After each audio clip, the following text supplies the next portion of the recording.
Hello, everyone, and welcome back to another episode of The Push with Nick and KP. We are here to do a reactions video for Saturday Night Main Event that took place on July 12th, 2025. The first match of the night that we get is Randy Orton accompanied by Jelly Roll versus Drew McIntyre, accompanied by Logan Paul. It's a strange sentence to say, and one I never thought I would actually hear myself say, but nonetheless, here we are. Drew and Logan is a pretty strange combo, but so is Randy and Jelly Roll. I think I mentioned that on the SmackDown recap, but let's move on and get right into the match. Um, we really can't because talk about much of the match itself. Randy and Drew did get a little bit of time, but it felt like this match was more so for Jelly Roll and Logan Paul and their future and how he would go about sorting this out. So after the match, Logan attacked Randy Orton, and then Jelly Roll stepped in, ate a Claymore kick from Drew. Everyone seemed pretty upset with Drew for doing so, which didn't make a ton of sense because someone stepped in the ring. They're fair game, right? He voluntarily chose to get involved, and he paid the price. But regardless, I would have liked to see this one go a bit longer, especially with Randy and Drew. I think that was obvious, but just in case. I would like to see it go a bit longer, but uh, it was a dramatic event, I suppose. We can at least say that. KP, what were your thoughts on this one, and what were your rating? What was your rating for this one? Okay, so yeah, the pairs are very, very strange, very interesting, and they did really, take shape fully in the course of the matchup here. Obviously, the interactions on the outside between Jelly Roll and Logan Paul actually led to the finish. So, yeah, this wasn't your classic Randy Orton versus Drew McIntyre match that we've had before in the past, but for Saturday's main event, it set the scene for what is going to be a SummerSlam matchup by the looks of it between Randy and Jelly Roll against Drew McIntyre and Logan Paul. So that is quite the interesting scenario. That we're in a world where we're in a year where 2025 produces opportunities like this, matches like this. It's quite interesting. Whether I'm a fan of that or not, that's a conversation for another day. But this particular matchup itself, it didn't set the world alight, but it did what it needed to do in the grand premise of setting up a SummerSlam occasion for all four men. I'll be honest, ratings I wasn't considering personally because of the ad breaks in between, so I find it hard to sort of like judge them properly. But if I was to give this a rating, I'd probably give it a 6 out of 10. It's hard to really get too excited for Saturday's main event matches purely because it's stop, start, stop, start, stop, start. But then you think of the grand premise of what they mean going forward. So I think because of that reason, you set the scene, you got things going forward. It wasn't a classic, but it was fine for what it was. Yeah, 6 out of 10 for sure. But the crowd seemed to love Jelly Roll, and it's always nice to see Logan Paul get knocked down a peg for sure. What did you think, Nick? Yeah, and that's fine. And we don't even have to do ratings. We can just talk about the show and the happenings. That's probably for the better, anyways, because I don't think a ton of these ratings are going to be blowing anything out of the water. I think just for what these events are, they certainly they have their ability, like this Goldberg match, to set up something worthwhile. If monumental. I guess we could say attention seeking. I think that's fair as well. But anyways, yeah, I thought the match was yeah, it just left a bit to be desired for me personally, as a lot of these matches here tonight do. So we'll forego the rating system for this particular episode, and yeah, I'm kind of like you. I don't like the part time. I don't like the celebrity talent. Logan Paul is very much an exception in that role. Took to it like a fish to water, and it is very much the exception. But it does appear that Jelly Roll is 100% committed, maybe 110% based on some of the stuff I've heard. But regardless, if they are going to be here, I think you putting them with Drew and Randy, I think is certainly going to be helpful in the grand scheme of things. Just feels like maybe they should be doing bigger things, but it appears that everyone involved is on board. So we will wait and see what they have for us, in store for us at SummerSlam. So let's go ahead and move on to the next match. Where actually, before we move on to the next match, we do get a segment where we see Jade introduced. She's attacked by Naomi, and as security attempts to keep them apart, Nick Aldis comes and announces that there will be a special guest referee. Then probably the only person suited to keep things in order, and then it is none other than I guess we call that a return. She has been gone for a little bit, but a returning Bianca Belair will serve as special guest referee at tomorrow's Evolution event. But for the actual next match, we get Jimmy Uso versus Solo Sikoa for the U.S. Championship, which was announced the night before. Yeah, this was one of the better matches of the night in my eyes. Without saying the obvious, MFT was always going to get involved. It was just a matter of time. Unfortunately for me, a roll-up pin is how Jimmy gets beat by Solo with a big boot as assistance to help keep Solo leverage with the pen. So, yeah, it is what it is, I guess. After the match, Fatu makes his way down to the ring to help even the odds a little more, and this includes a standoff with Tana Loa. So yeah, this felt like your main event that we've seen about 300 times on SmackDown. So nothing crazy here, but KP, how did you like this one? Yeah, this had the whole MFT story match type play to it, type feel to it. There wasn't really anything special or anything out of the ordinary. It's pretty much what we were all expected on if we're regular viewers of Friday Night SmackDown, which we obviously are. But yeah, I don't think really we saw anything too out of the ordinary with this one, particularly speaking. Solo, I didn't ever expect him to lose his United States Championship here. Jimmy Uso with his first singles opportunity one-on-one for a championship in WWE in his WWE career. I think he did a pretty decent job for what he was given, for sure. I don't think the match was bad in any means, shape or form. But yeah, obviously that distraction at the end, the roll-up victory, the attacks at the end, and then Jacob Fatu returning, to even the odds and to help out Jimmy Uso and to stand up to Solo Sikoa.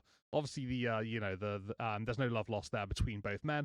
Jacob wants his title back, and it's only a matter of time before I'm sure we're going to get Solo versus Jacob once more. But yeah, a decent enough match. It was fine, and yeah, like you said, probably actually looking at the card, probably was if not the match of the night, which is certainly something. Certainly a topic possibly we could expand on at one point. Who knows? But yeah, let's go ahead and move on to the next one. LA Knight, Seth Rollins. This one is going to take a minute, so we'll go ahead and get into the match itself. First of all, I just wanted to note the Heyman interactions. He, for some reason, and maybe he does this all the time, I just don't catch it. But I had noticed his reactions to Seth getting hit, not just a big move, but any single punch, throw, kick, whatever. Heyman was very much emotionally invested. I think that's fair to say. Knight and the commentary team were really selling those rib injuries, so making Knight seem like he was really working overtime here. Um, yeah, the elephant in the room. Yes, LA Knight gets the win here. I think that was a shock in itself. I don't think many people had him being pushed as the winner here, but was that the original ending? I don't know because, yeah, obviously Seth went down. He immediately called for the doctors. To me, it looked like Rollins is, acting face, but these guys are so good at what they do, especially some people like Rollins. I think sometimes it is hard to tell. And the reports that have been out since, including Triple H's reactions, are not great, but also still could be, just part of the story. We don't know. And to me personally, I don't believe him until I see, if it's a procedure that requires a surgery. I don't believe it until I see them in the recovery room. That's just because of the nature of the business. Sometimes it's hard to believe what you see. But regardless, commentary also selling this one, so it's just. I think maybe wishful thinking. I don't want it to be real, but if it is, we'll deal with it. Yeah, the match itself, obviously, I think was a shame that it had to end that way. And I think everyone involved was, annoyed, especially LA Knight, because that, in my opinion, that was one of LA Knight's best matches up until that point. He looked really good. Seth always looks good, obviously, but yeah, a lot to point out here. I don't want to take all your talking points, KP, but let us know what you thought of this match up until, and then obviously your thoughts on Rollins. Yeah, we'll start from the beginning. I think the early stages and up until the elephant in the room situation. I think the match was flowing quite smoothly. It was nice, and like you said, Heyman was definitely emotionally invested. I think that the occasion was up there for both men, and yeah, I think it was going pretty smoothly. And then obviously the springboard moonsault attempt from Seth Rollins, lion salt, what we're calling it, landing on his feet as normal, but just buckling that knee. Um, yeah, I mean, it's hard to really know for definite whether it is, legit or not. For me personally, I'm on the side of I think it probably is a legit injury, only for the fact that, uh, getting assessed by the doctor that came into the ring, and then immediately just, Seth gets up quite valiantly, but eats a BFT straight away to end the contest.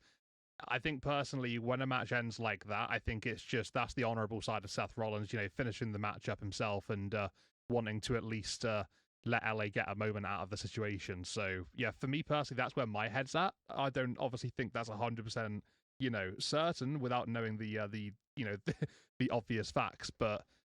Yeah, until we do, we can only have our opinions of what we think is the situation. That's personally what I think of it. But if that does mean that Seth is going to be out for a while, then, wish him the best of recoveries and fingers crossed he'll be back in time to make a cash in with his contract, because if he's out, you've only got a year to use the contract. Yeah, sure, it was only, about 6 weeks ago, was it roughly? Something like that. So he does have the majority of the time still available to him. But, if it's something like an ACL injury, that can obviously be very complicated, be very long, be very lengthy out. So we'll have to wait and see what the future is for the money of that contract. But yeah, best wish to go to Rollins. So unfortunate because of the momentum that he's had recently with his faction, with his group. And obviously, he's out of the situation potentially because of this injury. So we'll have to see what happens on Raw. I'm sure we'll get a bit more information about the situation. And then we can go from there. But yeah, unfortunate for sure. LA Knight picks up a win. Whether he used that as momentum, I guess we'll see, but hopefully he can at least take something from this. Yeah, it's hard to say, regardless of what you think happened. Yeah, it's just a wait and, as you kind of mentioned, it's just a wait and see scenario. So we'll see. We will do just that. We'll wait and see, and we'll just hope for the best. Moving on to the main event, and I think it's fair to say that this is the reason probably 90% of the crowd was in attendance. They wanted to see Goldberg's final match, and props to WWE for making that a an actual match. They put it together. They put Gunther in there. A lot of people like myself worried that Goldberg would do what he has done in the past years. And I kind of mentioned this on the predictions video. Mentioning the likes of Kevin Owens and The Fiend taking titles from people at the top of their game. And Gunther, I think it's fair to say, is at just at that point in his career. So yeah, KP, either of us not huge fans of Goldberg, at least at this point in his career. What were your thoughts on what we got here? And do you think this was a success? Uh, I don't want to be too negative on the situation, but it was a nice moment for Goldberg. I guess that's what I can say is a positive out of this one. He got his last match. It was in Atlanta. A lot of the crowd were hyped to see him. It's the last opportunity to do so. So the feelings were there. As for the quality of the match and the moment, I'm still shaking my head as to why this was even a thing in the first place. But alas, that's just my general opinion on the situation. The match was poor. It was terrible. It was like watching in slow motion at times. Goldberg looked completely out of it after like a minute into the contest.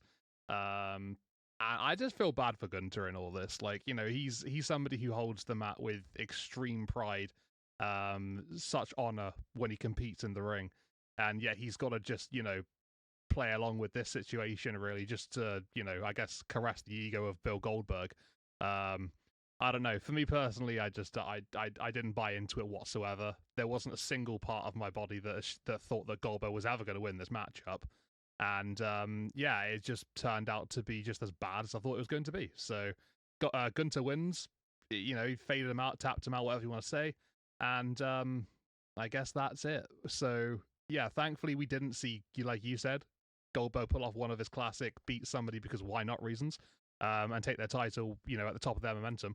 So thankfully that didn't happen. So that's another positive I can take from this. But yeah, I don't have an awful lot of good things to say. It was there, it happened, and now it's over. So we can now, you know, cross off another one of the alumni that don't need to be on the card, that now can no longer be on the card. Never say never, KP. Never say never. I think we heard about this match for a long time, right? We've heard this rumblings about Gunther and Goldberg back when Gunther was still had his title for the first reign. We heard a lot of rumblings about Gunther was going to come in, and just immediately, I know you and I were like, please, please don't.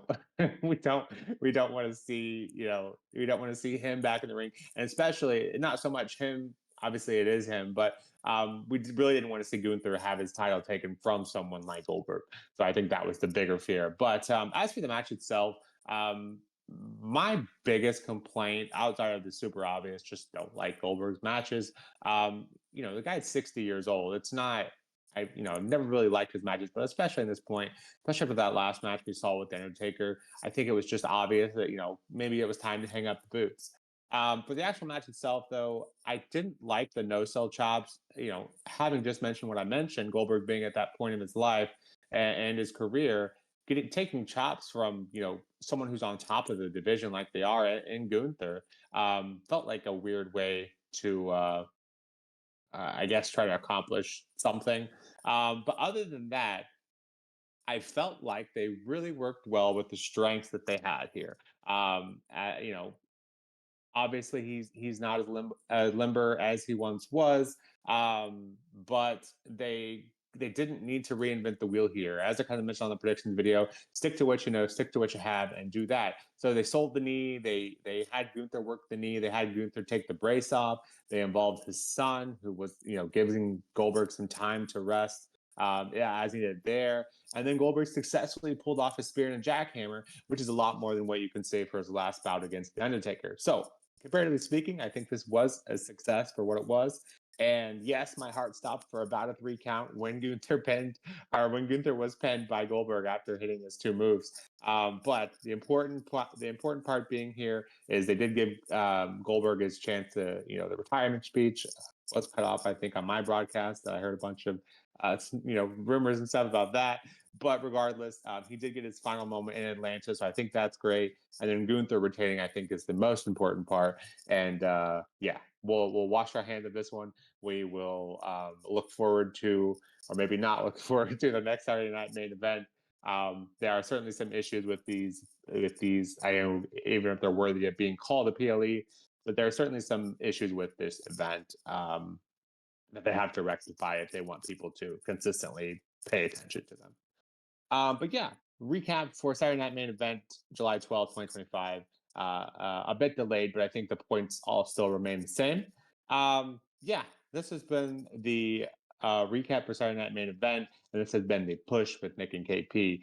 We'll be back shortly with an Evolution recap, as well as weekly events in Raw, NXT, and SmackDown. But until next time, we'll see you then. Take care.